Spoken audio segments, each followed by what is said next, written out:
In terms of the president's criticism of India relying on Russia in terms of the energy, is this really a shift of the U.S.-India strategic partnership?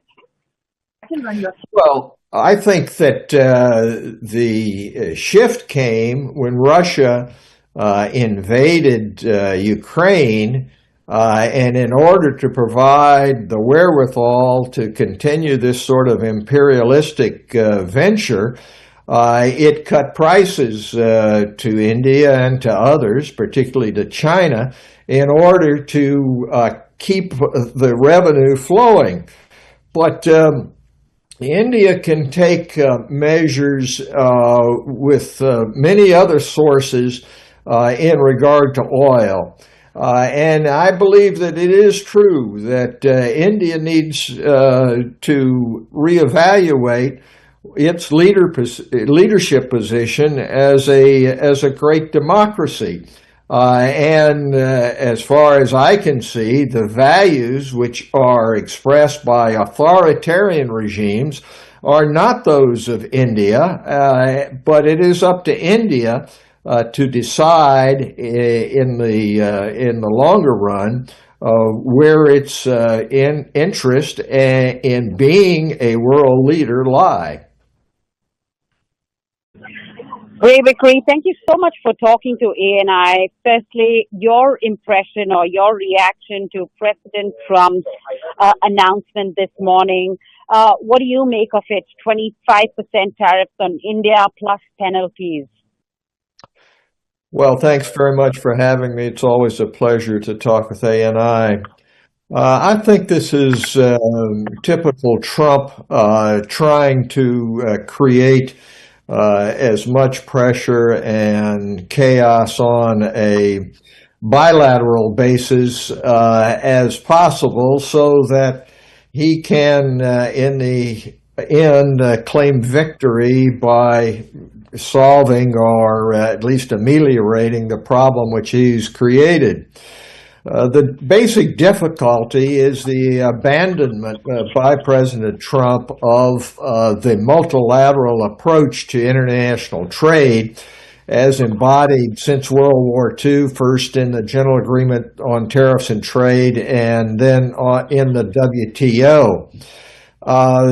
That having been said, it seems to me that what is going on here is a continued negotiation tactic. You will recall that when Prime Minister Modi was in Washington back in the early days of this Trump administration, the timetable which had been set was the fall. And of course, Trump has moved up a lot of the negotiations and is trying to get this one closed as well. So I think that there is no need to panic, and I think that there should be saner heads on both the U.S. and Indian side that can come to an agreement. You may recall again that in Trump, the first Trump administration, we were almost to something resembling at least a freer trade agreement, and I still hold out hopes for that. That having been said, there are a couple of new elements in this. One is that he has, for the first time, introduced the Russian aspect of the equation.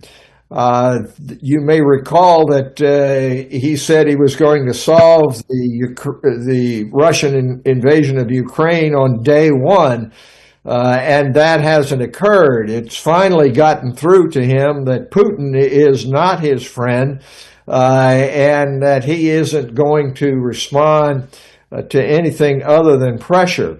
So India is going to need to think about what its interests are in regard to Russia and the question of oil imports. I don't think that the attitude that India bears no interest or has no responsibility in regard to the Russian invasion of Ukraine should hold. But that's up to India. The values which are in the United Nations Charter of non-aggression, non-invasion have been breached by Russia. This is the most egregious breach of principles against imperialism that's occurred since World War II. India has led the fight against imperialism for a long, long time. And it will need to think about what its interests are. There's plenty of oil in the world. The question is just really what the price of it is. India has gotten some break on that, but it really hasn't been as significant as some people say. The other point is that India is going to need to take further consideration about what its interests are in further opening its economy to international competition. When India was first independent, the emphasis was all on protecting infant industry, trying to get away from economic imperialism. That mindset may no longer apply because India has grown in strength. It has had tremendous economic strides, and it needs to think about what's in its interest in terms of opening to further competition. The old ways of thinking about the Indian national interest as being one of trying to separate itself from Western imperialism are really not applicable. The major challenges to India now in security come from China. The major challenges in economy have to do with whether or not it will be a source of innovation and competition throughout the world. So these things are up to India, but I think that it's very unfortunate that President Trump is taking this completely transactional bilateral approach as opposed to one which has stood the world in good stead since World War II, and is one which India should be a leader in. I would say I think there's opportunity here for India. The world needs leadership. It doesn't have it with Donald Trump. Donald Trump is a my way or the highway sort of guy, and in the medium to long run, that isn't going to work.